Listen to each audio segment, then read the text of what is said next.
Aloha Aina. I'm Ehu Keikahu Cardwell with the Koani Foundation, right here on Free Hawaii TV, a part of the Free Hawaii Broadcasting Network.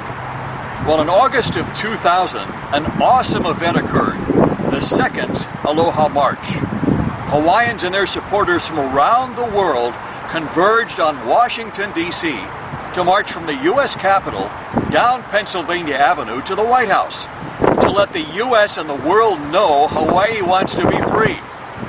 So we share with you now the sights and sounds of the Aloha March 2000.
Aloha. Aloha.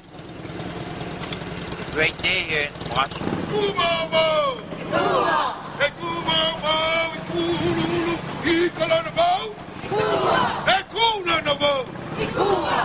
Ikuwa,